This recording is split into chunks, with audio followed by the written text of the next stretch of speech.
Hello and welcome to the latest episode of the Reverse Sweep Show. As ever, this is your host SS, and joining me as ever is my co-host AB. We are in the middle of the Lord's Test match, quite nicely poised. What do you make of it, AB? I think this is probably the most important day of the test match and could also end up being the most important day of the entire test series. So, a match which is very evenly poised, a series which is very evenly poised. So, I'm really excited about it and how we fare and how the competition plays out. How about you, SS? How about you watching the series? What's your take on it? Yeah, I second your thoughts. I think quite nicely poised, and this partnership that's ongoing between KL Rahul and Rishabh Pant will play a big role in deciding the entire cadence of this series. Uh, but coming back to our podcast, we have done a lot of focus on dynasties, which is a theme of our second season. And today we are going to look at India's opposition, England, in a different format where they had a long period of dominance after a long period of being very middling. So we are talking about England in white ball cricket and the revolution that they had in the mid 2010s, lasting till early 2020s. And AB, I think it would be a good starting point to decide on the structure and the approach of how we are going to go about this episode. Quick timeout. If you are loving this dive into cricket's wild twists and turns, hit that like button and subscribe to the Reverse Sweep Show. And if you've got that one friend who can't stop talking about cricket, share this episode with them and bring them into the squad. Yeah, so whenever I think about that English side, you mentioned that they had a long downfall and then from there they rose up. They dominated for a certain period of time and then they again went down. So when I think about it, it very much resembles a stereotypical hero story for me. So when I was thinking about it and when we were also discussing, we want to segment the entire story. And the first segment that we'll talk about is, of course, the fall and the call to adventure. So where we talk more about what happened and what were the kind of debacles that the English team went through and what prompted that change. And naturally, then the second segment would be around the transformation and trials that a hero goes through, the kind of challenges that are thrown his way, and how they come through on the other side of the line. And that is what we'll also talk about with respect to the English team. The third part is, of course, where they achieve the glory. The hero achieves what they started out to achieve. And then the fourth part is when the hero finally comes back home. English team makes that full circle, and the kind of legacy that they left behind, or rather the unfinished legacy, if we can talk about that. So those are the four segments that we talk about now. SS, over to you. Talk us through the fall and the call to adventure.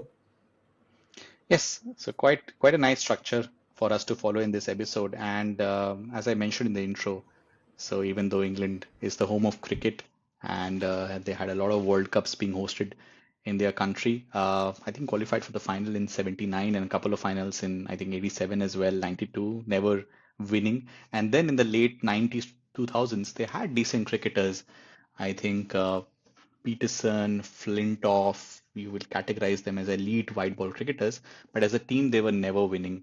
Of course, at the end of 2000s, they became a really good test team under Strauss, Cook, and Andy Flower. And they also picked up a T20 World Cup trophy with Paul Collingwood, but as a captain. But you never thought that they were like the leading white ball team because Australia was always there. India under MS Dhoni was doing quite well. And the entire focus was around beating Australia in Ashes.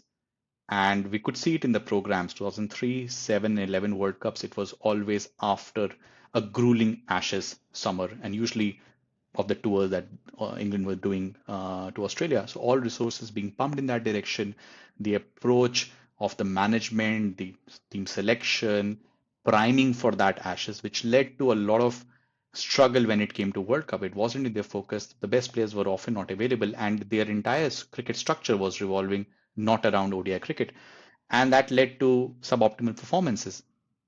They tried to correct it after the 11 World Cup under Cook's captaincy, but again, they made the captaincy decision before the World Cup. Morgan became the captain. A lot of changes here and there. I remember Gary Balance being pushed to number three, Jimmy Smith at six, Anderson and Broad still playing, and they only could win. They lost all their games against test playing nations in the 15 World Cup, knocked out by Bangladesh in the quarterfinals, and that was it. And that's the point where the trifecta, which we will talk about a lot, Morgan, Bayliss, and I remember Andrew Strauss becoming cricket director for ECB, said that we need a revolution, and this is the revolution we are going to talk about. I'm pretty sure that 2015 World Cup exit would have stung so much. Personally, if I have to think about it, then that is also very similar to what Indian cricket team has gone through a few times in their past, like the 2007 World Cup exit. We all know how tough that was as fans to take that exit. And again, coincidentally, that was Bangladesh knocking us out in the 2007 World Cup. Yeah, and then okay, coming back to the English team, you spoke about the fall that they had and the debacle, the exit from the 2015 World Cup, and that prompted so many changes. So it was the trifecta of Eoin Morgan, Andrew Strauss, and Bayliss coming in together, and they had to take some really hard calls, and they created a team structure which was around aggressive batting. Eoin Morgan said many times on record that we cannot be playing like this. We are stuck in the past 10, 15 years behind world cricket, and we need to be more aggressive, be more fearless, more ruthless in our approach to cricket. And that is what they did. They created a core of players: Jason Roy, Johnny Bairstow, Alex Hales, then Josh Butler, Ben Stokes coming through. They also had a lot of variety in their bowling attack. They brought in players like Mark Wood, Jofra Archer right before the 2019 World Cup. So they were very conscious with the kind of team that they wanted to create, the kind of variety that they wanted in the team, the kind of aggression, ruthlessness that they wanted in the team. They also gave players a very long rope. For example, Jason Roy being the clear example. In the initial few matches, he was not even able to cross the score of 40 versus New Zealand. That was, I think, his first series, but they stuck with him. They gave him more chances, and when he came good big time in that 2019 World Cup. So they were very clear in their mindset that they wanted to create a team not for the next 1 or 2 years, but for the 2019 World Cup. They played a lot of ODIs, gave players a lot of experience, and yeah, those were the kind of changes that they made. Yeah, exactly.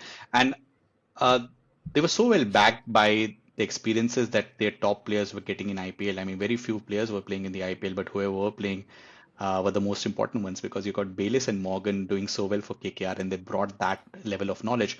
In the 15 World Cup, only I think Ravi Bopara and probably Moeen Ali were in the fray, so there wasn't much experience. And speaking of Moeen Ali, there's an incident in the 15 World Cup. He got out, I think 60 for 1. It was with the score where he got out and he was the second wicket to fall. And he was given a lot of bashing in the dressing room, even though England were ahead of the templatized score they had in mind, 50 for 0 after power play. And that led to this fear of failure kind of a mentality in that team, which was something that Morgan and Bayliss tried to append, that there's no fear of failure. With the example of Jason Roy that you said, 1 year of failure, no worries. You are part of our 2019 program and you are going to be there. We believe in your ability because we want to make big runs. You don't care about averages. You make hitting big sixes as your main focal point and making big run rate based scores.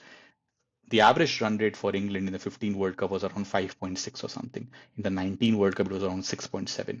And they were so dominant in that we will have long batting lineup, batting till 10 11, because we will have so many all-rounders in our team who can bat and can bat big. Our pitches will be flat so that it gives confidence for our hitters to hit. Our county cricket will be around the same aspect, so that's like right from bottom up to top down. And all this came in fruition because of the data-backed strategies that they had in place. They gave a lot of emphasis on that, and the hitting was around optimal hit zones, that you will range hit, you will try to learn about the places that you can hit depending on the ground, depending on the opposition. And that was like the entire thing was built around making huge runs, and batting became the central point of our strategy. And of course, on bowling, you said that bowling was also important. I think they focused on the variety of bowling. Left arm seamers, 90 kmph plus bowlers, 90 miles per hour plus bowlers, as well as wrist spinners. Adil Rashid, Mark Wood, Jofra Archer, David Willey.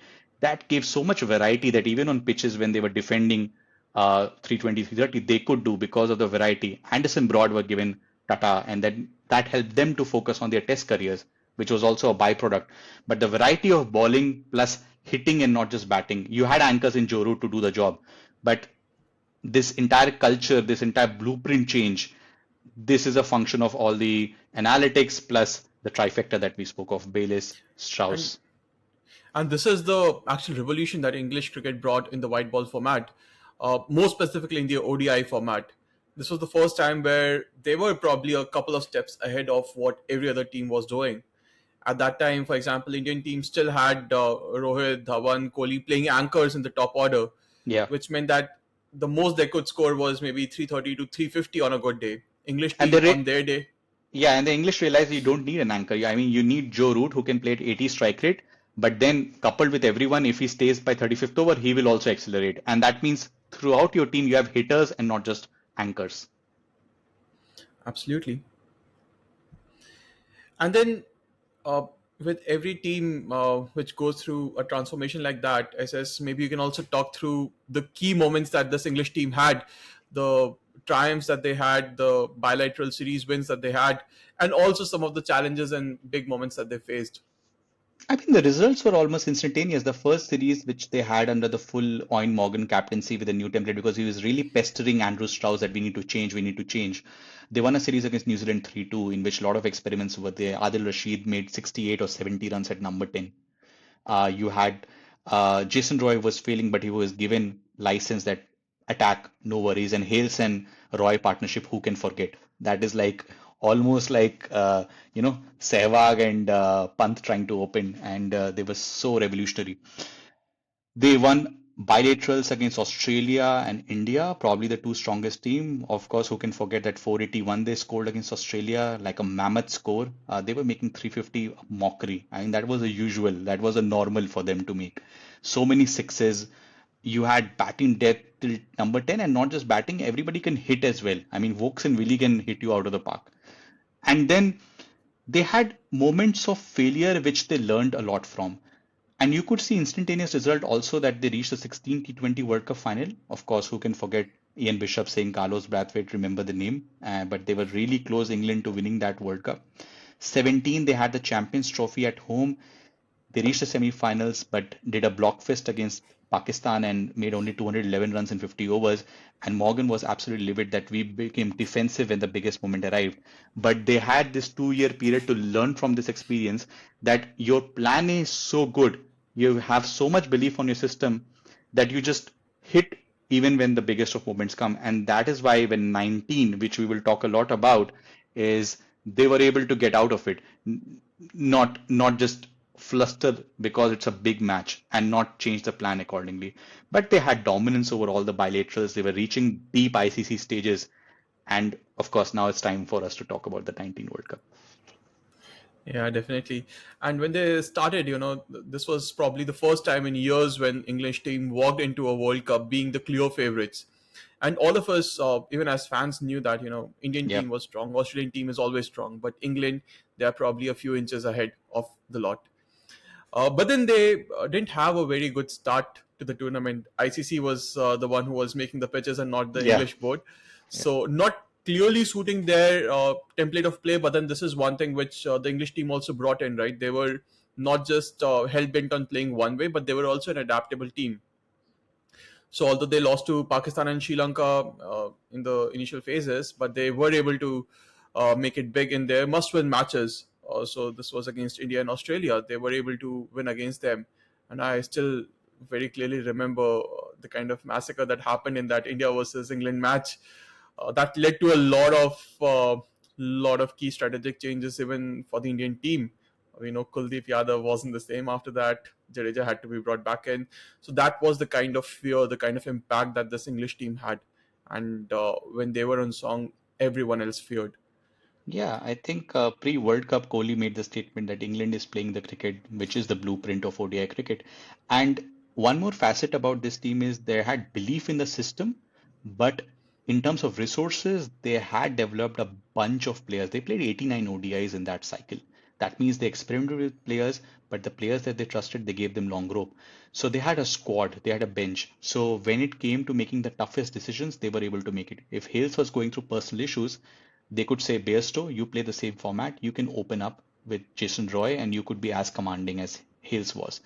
If they found Jofra Archer with some sheer luck, They said, okay, now we are going to change our left arm logic because now we have got two 90 miles per hour bowlers in our team, Wood and Jofra, and that will be like the X factor which we can use to get over the final hurdle which is facing us. They faced problems against Pakistan and Sri Lanka, but when the crunch moments came, they had to win back to back versus India and New Zealand, who they will go on to play in the final. India they thumped, and I think New Zealand they thumped by 120 or 130 runs. And then they played Australia, the team that you think in ICC events is like a completely different beast. And we remember watching the test documentary where Australia were also confident that, yeah, this is the moment, this is the moment. And Jason Roy absolutely pummeled them in the semi-finals. And then, of course, we need to specifically speak about the final now, AB. Yeah, a final again, a match which didn't go exactly as per the English template. It was a low scoring match. Yeah, New Zealand versus England. At least me personally watching, I thought English team would just walk through, but it wasn't the case. It has to be one of the best ODIs ever. New Zealand was able to score what 250, 240 odd, and give England a target of 241 if I'm not wrong. And England did not have the best of starts. Eventually, it came down to Ben Stokes and Josh Butler to save them, yeah. and they did stitch in a good partnership. But then towards the later part of the match, it was all about Ben Stokes, his heroics, a controversial overthrow, and a lot of controversial ICC rules around a World Cup final. Absolutely. And this is also the beauty that at elite cricket in the elitist of moment, your plan A will not fall exactly like plan A. You will. Semi-finals, it fell perfectly that you were able to bundle out Australia a little early and then you could chase it down. In the finals, it did not. But you have so many match winners and so much batting that invariably somebody will come good because you have been playing so good for the last 4 5 years. And this is what happened when you spoke about Butler and Stokes and also about Jofra. Remember that quote that we were discussing pre-match? Eoin Morgan said just before the super over was about to be bowled that Jofra, you are going to take it. Jofra didn't know about it. And even if we lose, win, we are going to love you. And that tells about the cohesiveness, the integrity. So many players coming together. Adil Rashid saying to Eoin Morgan that Allah is with us, that we are going to win. And Eoin Morgan interpreted as the rub of the green is our way. So much cohesiveness. I think they were a team of United Nations, but were playing for the England. So it was And amazing to watch that. talk about the boldness of decisions. Jofra Archer was fast tracked into the English team just Yeah. weeks before the World Cup, and he finds himself bowling the super over in the World Cup final. And yeah, and that match we will forever remember. I think I remember Djokovic and Federer were playing in the final, Wimbledon, and the ICC final was going on. And there's a ICC and a Wimbledon YouTube video which we should link out that the two stories were being panned out on opposite ends of London at the same time, World Cup final and the Wimbledon final, and it was crazy to live through as a fan, even though India wasn't there and we were still livid. But that is probably the craziest. I mean, you wouldn't expect a World Cup final to go through those kind of an iteration. But that was like the pinnacle, but there was more to follow because you had the system in place, but even if the resources go away, you might want to look at different different white ball formats. Yeah, definitely. I think it was a perfect situation where the system that Eoin Morgan created outgrew the architect, and it came to a point, and England kept dominating the white ball format, ODIs and T20Is, and leading up to the T20 World Cup of 22, which they won. Eoin Morgan could not even find a place in the team, but the systems that he had created was so strong that Josh Butler could take up the captaincy with all the resources that they had. They could actually create a very formidable T20I squad as well, and which then again culminated into them winning the T20 World Cup. And they won the World Cup in Australia, not in home surroundings. Teams knew how England are going to play, but they had so much ingrained within the players and so much confident that even if a Liam Livingston was coming through the system at number 7, he knew what his role was. Role clarity, backed by data, backed by leadership, split coaching as well. So you had focus, very focused strategization around ODI cricket and now then T20 cricket. And they won the T20 World Cup. They were actually holding both the trophies together. They were the first team to do that. Yeah, exactly, exactly. So even though all good stories have great storylines, but there is a point where things start unraveling for them. And I think it's a good moment to reflect on what are the reasons that led to all this dominance slowly or gradually withering away? I feel, and when I think about any cricket team, I feel the biggest challenge that any cricket team can have right now is excelling across formats at the same time. And this is one of the reasons why this is one of those challenges that even this English team faced. If they were a dominant red ball side, they would see a faltering white ball side, and vice versa. So around the 2011, 2012 period under Alistair Cook, their red ball team was really strong. They were winning away series in Australia, India, but then you could see the falterings of the white ball side. They were knocked out of the 2015 World Cup. The very opposite happened around the early 2020s. They were having terrible test series under Joe Root. They were losing in India, in Australia. They almost had a humiliating defeat in Ashes. And that prompted a lot of focus shift towards the red ball cricket with the appointment of Brendan McCullum as the coach, Stokes coming in as the Rob captain. Key as well, Rob Key coming in as well. They were losing test series, not test matches, at least home and away to West Indies even. That's so much to tell about how weak their red ball team had become, and that prompted a lot of change and the onslaught or the start of the baseball era in test matches. And with that, ironically, coincidentally, they also revolutionized test cricket, but at the expense of white ball cricket. Now, that led to a point where they were knocked out in the league stages in 23 World Cup, had a rather lackluster performance there. So I feel that is one of the major points why that happened. The other thing was that world cricket started to catch up. 21 India went through a similar phase where they were knocked out in the group stages of a T20 World Cup. Entire team management realized that we cannot keep playing like that. A lot of leadership changes. Rohit Sharma being brought in as the captain. I think that was around the time when Ravi Shastri also left coaching and Dravid Yeah. came into.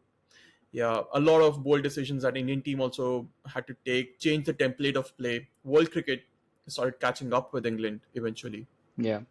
And we like talking macro on this podcast as well. So I think it was the pandemic era and a lot of squad rotation, resting. The number of ODI matches got reduced. ODI cricket in general suffered because of increased emphasis on T20s and the World Test cycle coming in. So a lot of boards also focusing attention on Test cricket.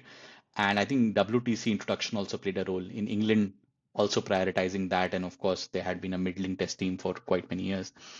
And aging players, injured players, I think Roy went away, Morgan eventually retired, Stokes prioritizing Test cricket at point of time, moving away, retiring in and out. Sometimes forget, is he retired or not retired from ODI cricket? Um, and and also I think one of the other things is that they were not able to replace the folks that were being phased out as well. I think that itself went away. One other aspect which I read a lot, who are more knowledgeable about English cricket, is that even though players were going out, there were 17 players recently in the IPL, but the domestic ODI cricket also suffered a lot because they introduced 100, and 100 was almost going on in parallel with the domestic 50 over competition. That means best players were not even available for those. So they're playing lesser ODIs because of the calendar shift and WTC cycle. They're not even playing county cricket, so the next crop of players were not coming. They lost the edge from that aspect, and while other teams were always upgrading themselves. Yeah, and that brings us that full circle in this story of English cricket in white ball format. But as is now, let's move on to our favorite section in the show, which is discussing the hypotheticals and the what ifs. I have an interesting one for you. What if after that 2015 debacle in the World Cup, Eoin Morgan had been sacked as the captain of the English cricket team? That would be very English, right? World Cup, they sack. I think he got lucky with the fact because Cook had just been replaced a bit earlier. So I think he hadn't seen his team and the management luckily recognized that fact and got backing of Bayliss and seeing his success in KKR, he got the backing. If he hadn't, I think English cricket would have been in more flux. I think Morgan would have also personally been a bit disenchanted. He would have played as a cricketer because of a fine ODI cricketer, but finding the next captain who to find because they were losing a lot of experience through Anderson and Broad also going away, Cook also going away. I think they would have struggled because I think Bayliss found a very kindred spirit in Morgan. They worked together at KKR a lot. Uh, and I don't think England would have succeeded uh, without Morgan, because Morgan, great tactician as well. I think he's very underrated as a white ball captain. So I think they would have definitely struggled, and we wouldn't have been talking about the revolution now. The other thing that I want to, I have some hypotheticals as well for you, AB, and I think the one that I want to talk to you about is, yeah, we talked Pakistan and Sri Lanka, they lost. If they would have lost to India or New Zealand in group stage and being knocked out, what would then have been the case of this revolution? That is such an interesting question, SS. We talk about systems and processes, but eventually it's the end results which got to prove those systems and processes. We have seen it with so many teams in the past where they had really strong processes, systems, but they didn't go on to win We talked about championships. Koshastri in this podcast. I didn't want to mention that particularly, SS, but you did that. So, yeah, that is what I was also referring to. Ultimately, you got to win those titles, those championships. And if England was knocked out, it would have raised so many questions, and knocked out specifically at home, Yeah, the conditions they were best suited to play in. So many questions would have been raised around the entire leadership and management, Eoin Morgan's captaincy, the template of play that they have set Jofra up, Archer selection. Jofra Archer's selection. So many questions that would have come up, and probably Eoin Morgan would have been sacked as the captain after this. England would have been forced to go back to the whiteboard, rethink their template. Probably world cricket would have given it a rethink on what is a perfect template to play ODIs. Probably you would have seen more anchors coming in. Yeah, I don't know, but maybe that revolution of world white ball cricket would have been a bit slow. yeah, That is what I take away. A legacy of Owen Morgan would not have been what it is right now, for sure. So those are the kind of things that I think would have happened had England been knocked out again in a World Cup. yeah. I think that's a fair assessment, AB. Now I have a question for you, SS. You mentioned Jofra Archer not once, but I think thrice or four times. No, what if Jofra Archer hadn't been picked up for the World Cup? Oh, wow. I have thought about this, and I have probably a counter opinion on this. I feel England had been succeeding without him for far long, and they had the template of left arm pacer, 90 mph, and wrist spinner, and they had all the three bases covered because Willie was in the team. Willie was changed almost on the eve of the World Cup, and I believe Mark Wood could have bowled the super over. I don't know what the result would have been because the margins were anyways so less; it could have gone anywhere. I think with or without Jofra, England would have done really well in the World Cup. Um, Jofra did pretty good, not taking anything away. But I think the opinion about England being the strongest team going into the World Cup would not have changed, in my opinion. And the legacy and the revolution for 4 years had already happened. So there wouldn't have been any tarnishing on that. Of course, the World Cup could have been lost. It was, anyways, it was just a matter of a coin flip, anyways. So, and Jofra wasn't there for 22 World T20 World Cup, was he? But so I think England was still doing pretty good. So I don't think there would have been any change. That is my opinion. I think a lot of people might disagree with it, but that's my opinion. Yeah, I think that's a fair opinion. I think selection of one player cannot change the outcome of the entire tournament. Maybe in some crunch moments you would have seen that impact. Some of those highlight reels, I've never seen a cricket ball hit the stumps and then go right over the boundary Yeah, line ever yeah. before. He gave the X factor. He gave the extra He zing to that definitely was, England yeah. team. But I don't think it would have made any substantial impact. The other what if for you, AB, is, yeah, the embrace of franchise cricket and the exposure increase of in IPL participation of England players. What impact did it have? And if England were still protecting its players from going to IPL, what would have been different? The very first thing which comes to my mind, SS, is the partnership between Morgan and Bayliss. You mentioned a couple of times before today that they built a really strong partnership in the KKR setup. So that is point number one, that probably their partnership would not have been that strong. They would have taken some time to build up that partnership between themselves and then create a team structure that they both align on. Probably English cricket would not have been ready to seize those key moments by the 2019 World Cup. So, for example, we know that they saw immediate results with this template in 2016 and 2017, but the downside was they weren't able to capitalize on those key moments. probably they would have been a little undercooked going into that 2019 World Cup. So that is point number one. The second thing also is that we spoke so much about this team management wanting to give its players those experiences. Someone like a Joss Butler going and playing for IPL franchises and developing into the power hitter that he is right now, being also able to finish matches. That was such a key experience that he got playing in the IPL, and so is true for so many other English players.